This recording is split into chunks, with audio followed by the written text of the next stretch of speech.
Assalamualaikum warahmatullahi wabarakatuh. Perkenalkan, nama saya Rian Dwi Prasetya, mahasiswa semester 1 di Fakultas Tarbiyah dan Keguruan, program studi Manajemen Pendidikan Islam dari kelas F. Kehadiran saya di sini akan membahas materi tentang ibadah. Baik, langsung saja ke pembahasan yang pertama, yaitu pengertian ibadah. Menurut bahasa, kata ibadah berarti patuh atau al-ta'ah dan tunduk atau al-qiblu. Ubudiyah artinya tunduk dan merendahkan diri. Menurut Al-Zahri, kata ibadah tidak dapat disebutkan kecuali untuk kepatuhan kepada Allah Subhanahu wa Ta'ala. Ini sesuai dengan pengertian yang dikemukakan oleh Al-Syaukani, bahwa ibadah itu adalah kepatuhan dan perendahan diri yang paling semaksimal.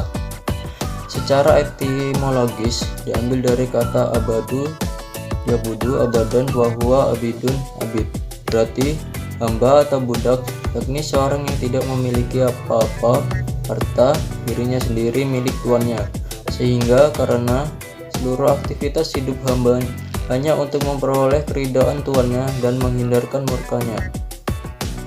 Manusia adalah hamba Allah Subhanahu wa Ta'ala atau ibadullah. Jiwa raga hanya milik Allah Subhanahu wa Ta'ala. Hidup matinya di tangan Allah Subhanahu wa Ta'ala.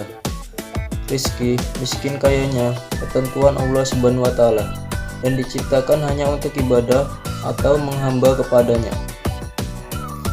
Adapun pengertian ibadah yang dijelaskan oleh para ulama yaitu sebagai berikut. Menurut Ibnu Taimiyah dalam kitabnya Al-Ubudiyah memberikan penjelasan yang cukup luas tentang pengertian ibadah. Pada dasarnya ibadah berarti merendahkan diri atau al-zul. Akan tetapi ibadah yang diperintahkan agama bukan sekedar taat atau perendahan diri kepada Allah Subhanahu wa Ta'ala. Ibadah itu adalah gabungan dari pengertian gayah al-zul dan gayah al-mahabbah. Patuh pada seorang tetapi tidak mencintainya, atau cinta tanpa kepatuhan itu bukan ibadah.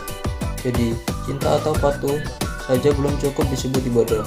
Seseorang belum dapat dikatakan beribadah kepada Allah Subhanahu wa Ta'ala kecuali apabila ia mencintai Allah Subhanahu wa Ta'ala lebih dari cintanya kepada apapun dan memuliakannya lebih dari segala lainnya. Menurut uraiannya, Ibnu Taimiyah sangat menekankan bahwa cinta merupakan unsur yang sangat penting yang tidak dapat dipisahkan dari pengertian ibadah. Menurutnya, agama yang benar adalah mewujudkan ubudiyah kepada Allah Subhanahu wa Ta'ala dari segala seginya, yakni mewujudkan cinta kepadanya. Semakin benar ubudiyah seseorang, semakin besarnya cinta kepada Allah Subhanahu wa Ta'ala. Menurut Yusuf Al-Qaradawi menyimpulkan bahwa ibadah yang disyariatkan oleh Islam itu harus memenuhi dua unsur. Yang pertama, mengikat diri atau iltizam dengan syariat Allah Subhanahu wa Ta'ala yang diserukan oleh para rasulnya, meliputi perintah, larangan, penghalalan, dan pengharaman sebagai perwujudan ketaatan kepada Allah Subhanahu wa Ta'ala. Yang kedua, ketaatan itu harus tumbuh dari kecintaan hati kepada Allah Subhanahu wa Ta'ala, karena sesungguhnya dialah yang paling berhak untuk dicintai sehubungan dengan nikmat yang diberikan. Dalam pengertian yang luas, ibadah meliputi segala yang dicintai Allah Subhanahu wa Ta'ala dan diridainya, perkataan dan perbuatan lahir dan batin, termasuk di dalamnya sholat, puasa, zakat, haji, berkata benar, dan lain-lain. Adapun ibadah inilah yang menjadi tujuan penciptaan manusia. Allah Subhanahu wa Ta'ala berfirman, "Dan aku tidak menciptakan jin dan manusia, melainkan supaya mereka menyembahku. Aku tidak menghendaki rezeki sedikit pun dari mereka, dan aku tidak menghendaki supaya mereka memberi aku makan. Sesungguhnya Allah Subhanahu wa Ta'ala dialah Maha Pemberi rezeki dan yang mempunyai kekuatan lagi sangat kokoh." Quran Surat Ar-Zariyat surat 51 ayat 56-58. Allah Subhanahu wa Ta'ala memberitahukan hikmah penciptaan jin dan manusia adalah agar mereka melaksanakan ibadah kepada Allah Subhanahu wa Ta'ala. Dan Allah Subhanahu wa Ta'ala Maha Kaya, tidak membutuhkan ibadah mereka, akan tetapi merekalah yang membutuhkannya karena tergantungan mereka pada Allah Subhanahu wa Ta'ala. Maka mereka menyembahnya sesuai dengan aturan dan syariatnya. Maka siapa yang menolak beribadah kepada Allah Subhanahu wa taala, dia adalah sombong. Siapa yang menyembahnya tetapi dengan selain apa yang disyariatkannya, maka ia adalah mubtadi atau pelaku bid'ah. Dan siapa yang hanya menyembahnya dan dengan syariatnya, maka dia adalah mukmin muwahhid atau yang mengesahkan Allah Subhanahu wa taala. Yang kedua yaitu hakikat dan tujuan ibadah.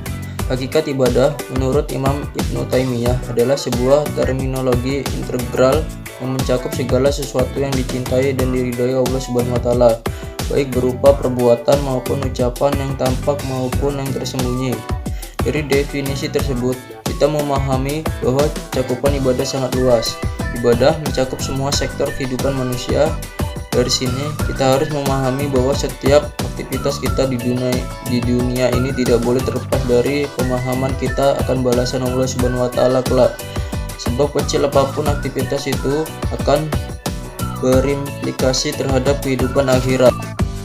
Adapun manfaat dalam beribadah yaitu pertama, mengkokohkan keimanan dalam kehidupan dunia dan akhirat. Allah Subhanahu wa taala berfirman, Allah Subhanahu wa taala meneguhkan orang-orang yang beriman dengan ucapan yang teguh dalam kehidupan di dunia dan di akhirat. Dan Allah Subhanahu wa taala akan menyesatkan orang-orang yang zalim dan memperbuat apa yang dia kehendaki. Quran surat Ibrahim ayat 27. Yang kedua, rasakan manisnya iman. Rasulullah SAW bersabda, akan merasakan kelezatan atau manisnya iman orang yang ridho dengan Allah Subhanahu wa taala sebagai Rabb-Nya dan Islam sebagai agamanya serta Nabi Muhammad sebagai Rasulnya. Yang ketiga, penjagaan dari Allah Subhanahu wa taala. Rasulullah SAW bersabda kepada Abdullah bin Abbas radhiyallahu an, jagalah batasan atas syariat Allah Subhanahu wa taala, maka dia akan menjagamu dan kamu akan mendapatinya di hadapanmu. Yang keempat, solusi hidup dari setiap masalah. Allah Subhanahu wa taala berfirman, barang siapa yang bertakwa kepada Allah, niscaya dia akan memberikan baginya jalan keluar dalam semua masalah yang dihadapinya dan memberikan rezeki dari arah yang tidak disangka-sangka. Quran surat At-Talaq ayat 2-3. Yang kelima, terbebas dari segala kesempitan dan kesulitan hidup.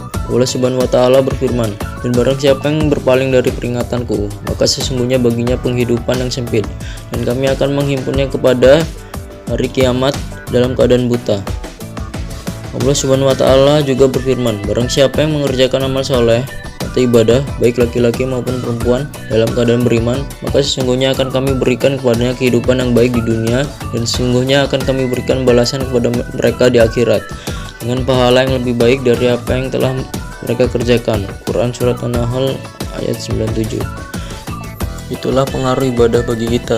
Jika kita melaksanakan dengan baik dan benar, lantas apakah hal itu sudah kita rasakan? Jika belum, maka perbaiki kembali ibadah kita agar lebih baik dan benar, sehingga manfaat yang baik dari ibadah pun akan kita peroleh. Demikian penyampaian materi tentang ibadah dari saya. Terima kasih. Wassalamualaikum warahmatullahi wabarakatuh.